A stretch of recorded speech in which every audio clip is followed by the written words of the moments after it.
So, from the narrator perspective, we zoom out massively and go fairly far away from the school, and we will zoom in to Iris's family bakery. Oh yeah.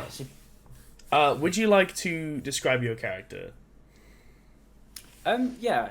So I'll describe it obviously from the perspective within the room. So I've been waiting. I'm like a fully awake. Like I haven't slept a wink. I'm excited for this. I have probably like clutching the goddamn letter of acceptance like against my chest. Like tried to sleep, didn't work. Kind of admittedly bloodshot eyes. To actually get onto the character, I would say medium height for a teen owlin with sort of greyish brownish feathers that sort of as they go down sort of blend into white. I'm gonna go ahead and say that I've been tossing and turning from what little sleep I did have, that all the feathers on my face like pushed up and like pressed up like kind of bedhead but on the face, if that makes sense. Bedhead of the face. I probably had like a midnight what snack, Josh had like this cakes morning. and craps. I've just got like crumbs around my beak and everything. What But you say I'm like about fully things? awake, so as soon as anything gives sign of like it being daytime, I'm gonna immediately shoot out of bed. I've already packed my bag. I'm like dodging all the extra produce upstairs in this room, like the bags of flour and seeds and like boxes and all that jam. I was about to say jazz, all that jazz, but there's also jam there. Because I've obviously lived here for years, so I know where they are and they're usually there. So I can just sprinting downstairs, ready to like get to school because this is what I've been waiting for my entire life. Yeah, so you sort of, so like you said, you haven't had as like that much sleep at all whatsoever. Huh? So you said that you haven't had that much sleep. Yeah. I might have had like 20 minutes. Okay, so you wake up, you're wired, but like evidently trying to stay awake a little bit. I would say. Yeah. So you get sort of like jolted, like so your eyes start to like go a bit drowsy as you jolt awake to the loud sound of a clang. It's like a pound noise, and then like a as you hear a shout from downstairs, and you said that you're running downstairs. Yeah. I've packed my bag. I've got it. I'm like ready to just immediately go, but obviously gonna have food and such first. So okay. So you get up and sorry.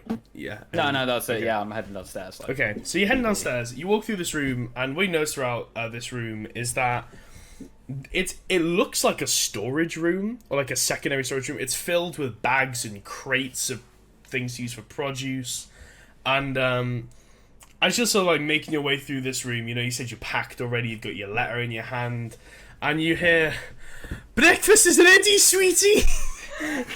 from downstairs. These voices. And they're all so aggressive, but it's all just because they're shouting for breakfast. Yeah. He goes, "Breakfast is ready, sweetie!" As you run downstairs. So you run downstairs and through the hallways. Jump downstairs. You do like a Peter Parker running across the walls, kicking Uncle Ben in the face as he jumps down. No, so you walk downstairs, and as you walk downstairs, you notice that around you, you can tell a delivery came in this morning, or like you had a harvest this morning, where the hallways of your living space that are upstairs to your cafe space are. Sort of, they're more tightly packed with produce than usual. As you open the door, you actually open it into a table that was moved out of the way to make space for other things. So as you're trying to rush downstairs, you go, as you like walk into a door, there's like crates everywhere. There's actually a bag of seeds that fell over because everything was chucked in there so quickly. But yeah, so you get downstairs and you notice your uncle, if you would like to describe him. Oh, okay. So he wasn't ready for this. I wasn't, but pretty heavy set pandering. He's got the apron on. It's like a full apron. It's like it's dirty stains all over it. But like I want to say he's obviously a bit taller than me. But he's pretty short for a pandering. I guess he's an adult. I'm a kid, but it kind of like weirdly balances out at sort of like this much taller than me. If anyone would like to know what a pandarin is, just for anybody who doesn't know, because I didn't know until recently, they are essentially like Po from Kung Fu Panda, like a humanoid panda. Yeah, that's playable. Yeah. So basically, just think Po, except a slightly larger somehow, But I want to say chef hat. Can we say chef hat? Yeah, he's got a chef hat. Yeah. I'm not. Well, it's not like a magical chef hat. it has one cast of fireball on it, and it's a chef hat. No, it's just he's a wham pandering. He's a wham donny. Woomoo Malbrew. So Woomoo mild brew, to be specific. So you go downstairs and you see him like really messing with this mixer that just isn't working. It's like this mechanical mixer that was made by your family. Like, it's not perfectly designed, but it gets the job done. Yeah. And so you sort of you see him like shout, "This is ridiculous!" as he's like trying to get this thing fixed. He's like punching it. He's like punching the thing, being like, "I can't do this. I'm not built for this stuff." I'm just like, I make tea. At that point, I'm literally just gonna I'm gonna say like plug one thing in or like turn one thing, fix it. Just be like, there you go, sorted. So you go over and you turn this bolt or this nut that's on it, like one thing to the right. But as you touch it, what neither of you realize is that a little bit of magical energy goes into it as this thing sort of like splutters and like sort of chugs and then starts mixing properly. And just sort of slowly turns to you and goes, "I've been working on that for 4 hours." I'm gonna hold in my. Thank you for being awake so early. I know. And then your extremely Scottish mother is sat in the kitchen, sort of like stood over a freshly baked Bakewell tart, along with a few slices of freshly baked brown bread with some butter on it, and a little bit of jam on the side, and So you kind of, in the morning, you would kind of wake up to this scent very often. This is how you'd wake up. You'd be like, holy shit, it's breakfast. Yeah. You'd walk downstairs and you'd have so much stuff to choose from for breakfast. But this is what your mum picked out for you today because it's like old stock. Yeah. But I'm still grateful. I'm just going to sit down and be like, thank you. And then I'm immediately, because I've been awake for so long, I'm going to be hungry. Like, I'm just eating it. Starting with the Bakewell, obviously. Yeah, of course. You're going to start out right. So you're just going to go, "Hey, is the breakfast good? I'll try the new recipe for the Bakewell." I'm just going to sort of like mouthful of Bakewell, be like, fantastic. Vomits like violently. Just all the crumbs go out. It's fantastic. You just spit in your mum's face. How would you describe the appearance of your mum, by the way? Oh, well, this is something I've thought of. This is something he's going to go to the Google Docs for. Thought I'd throw you under the bus. Yeah, I didn't just tab in, don't worry. John, by the way, I know that you might know this already. You are muted. I don't know if you've been trying to speak. No, it's just because I've been eating crisps, and I saw earlier in the quotes, someone had just written crisp noises. John. I did it. Oh, beautiful. Okay. So, I'm a bit self-conscious. Fair. Okay, sorry, go ahead. Alright, yeah, so, me mum, for some reason, was Scottish. I'm not, but somehow she is. So slightly taller Alan, slimmer, clearly more for male. For male.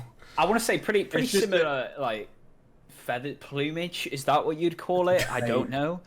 Isn't that a ride at like Thorpe Park or something? Plumage. I don't know.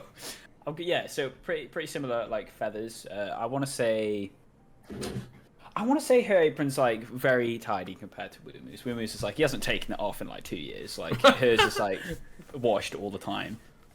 And ridiculously aggressive Scottish accent. Not that it's visual, but you can kind of tell that she's. Yeah. You can expect it. Yeah. So, is there anything else you would do in your morning?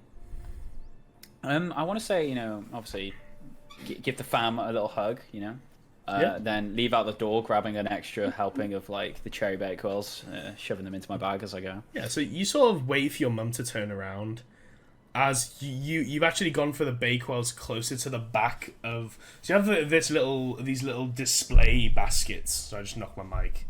You have these little display baskets, and you go for the ones that are under the rest of them, so that they're the fresher ones. Yeah. And you wait till your mum's turn. You sort of just grab add like 7 bakewells to your inventory. Oh, let's go. And yeah, so you sort of treasure. And as you make your way out, you notice that if anyone was there, they would notice that the upstairs living area is much, much messier and there's way more clutter than the downstairs area, which is the business area, where people can buy a range of different things. There's a menu where they can buy a range of different things. And there's a sitting area in the front, and it's very, very clean, very well kept. This you get a 5 on your food hygiene rating in the window of your takeaway, and yeah, it's really clean. And as you make your way out the door, you would see that there is a very a fairly large river going through the property, and you would see a small bullywug sat on the side of it, with a star arch that, from what you guys would know, because you've been living on this plane for a while, star arches don't usually move. It's weird to see them move.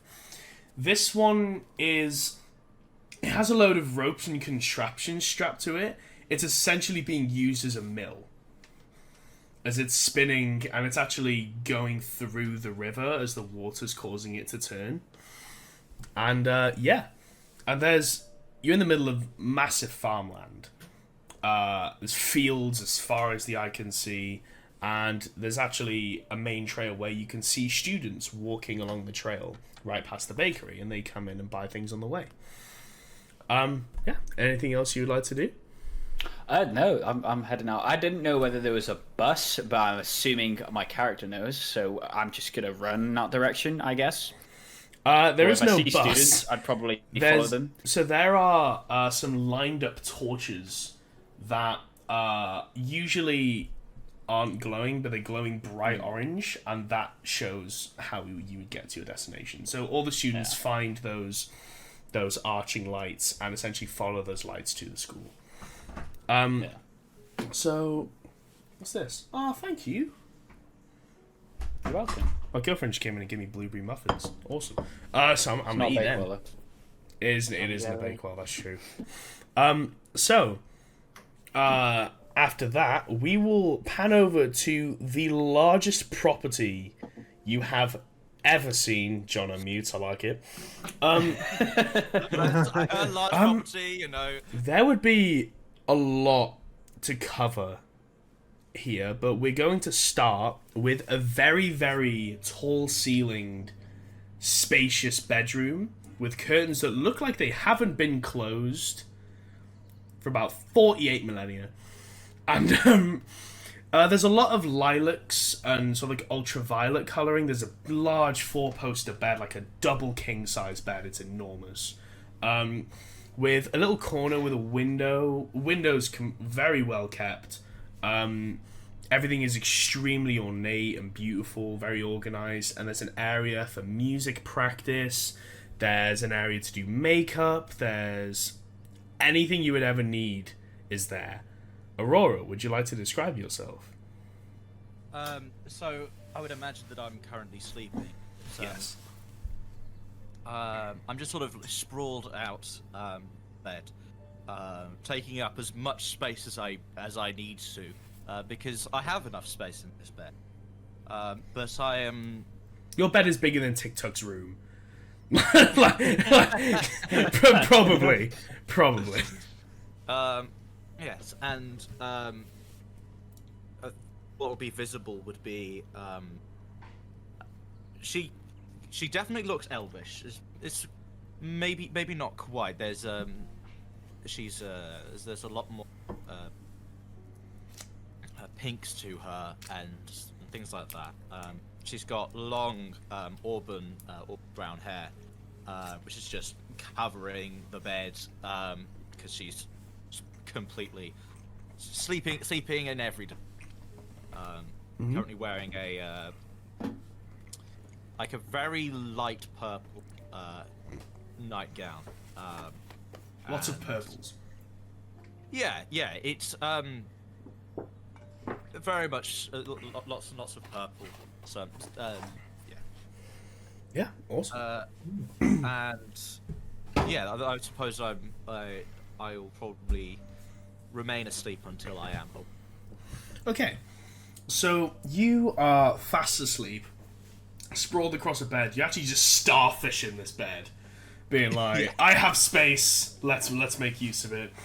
And you hear a knocking on your door when this you described Delilah as human, yeah? Yes, I did. So your maid, Delilah, if you would like to describe her.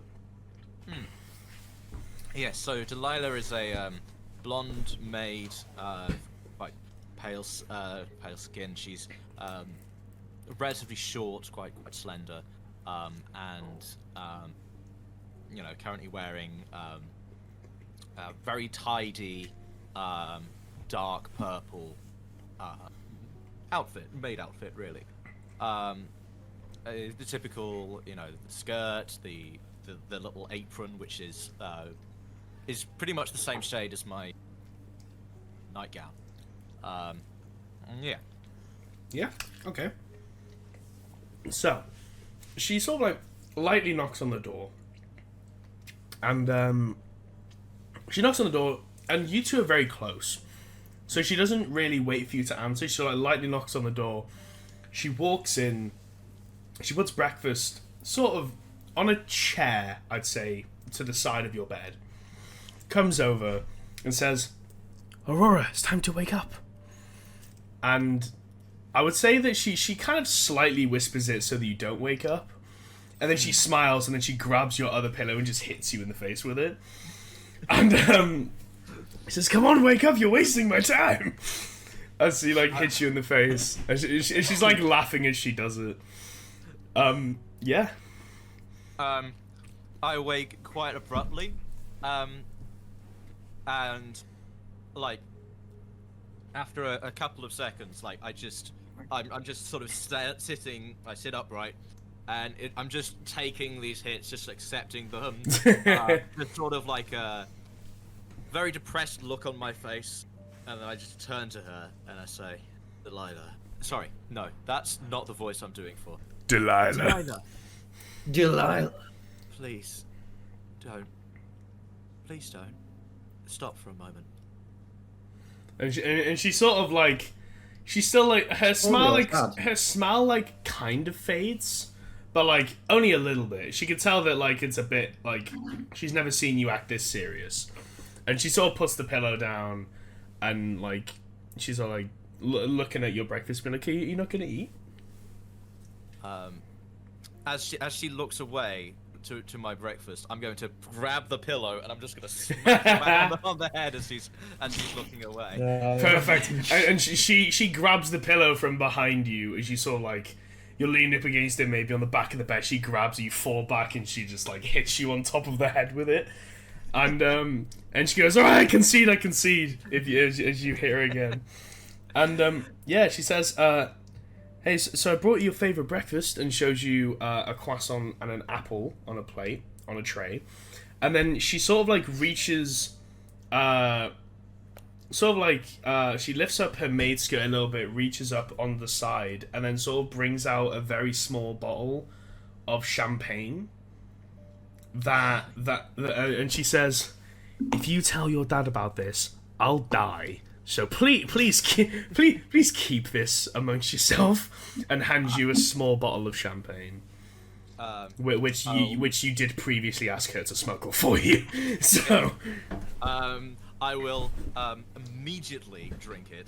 You just neck that shit. Whole thing. Can you roll me a Constitution saving throw, please? The first roll. Sorry, Yeah. I thought you were talking about like a tiny bottle. It's not a tiny. So the tiny bottles only come for spirits. So it'd be like a half bottle of champagne. If you don't want to neck the whole thing, then sure. I probably wouldn't neck the whole thing then. Oh, that's fine. It's like a half wine bottle size, because you can get like smaller bottles of champagne, but nothing that's like one shot of whiskey, but it's champagne. Yeah. Yeah. In that case, I'll pour myself a glass, and I'll pull out one for her as well. Yeah, you like one? so when she brings the tray in, the tray you notice has the croissant, the apple, a glass, but then no second glass. But then she pulls the second glass out from the same place she pulled the bottle, and she went, "Oh, don't worry, I'm prepared," and puts it down on the side. And she goes, "It's going to be boring without you." I'll still come and visit, and you can always come visit me. I think. I don't really know the rules. I probably should have looked at that stuff, but I'm sure. We'll see each other soon. You don't live too far away from the school. Yeah, I know, but I'll miss having you around. I'm gonna miss you too. And she sort of like gets up and says like, "All right, come on. You know what you're like. You get a lot of stuff done before you actually go downstairs. Eat up. Do anything you need to do. I'll see you downstairs. Just let me know before you leave." Right, bye, Delilah. Goodbye. As she sort of like slowly walks out of the room, she looks back at you and she has like this face on this like she is really gonna miss you.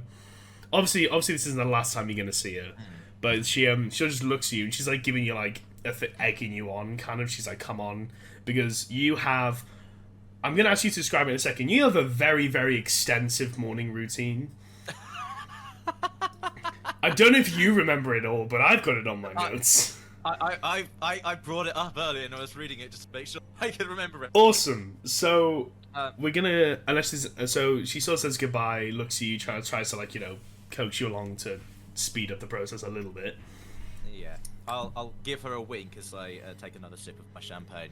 Yeah. Oh, but before she leaves, I'm sorry. Huh? I can't tell if this is like wholesome or sexual. It's wholesome. So before This she whole time- leaves, so before she leaves, she actually necks her glass of champagne.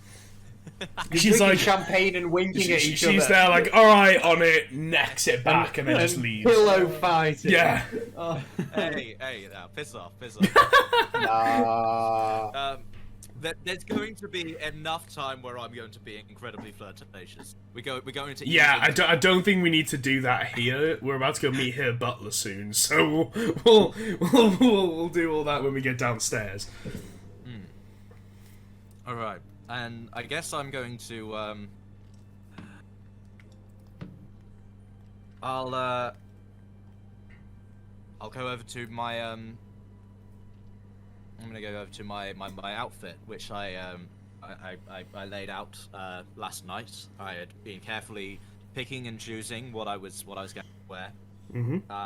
And it's like this sort of long dress with a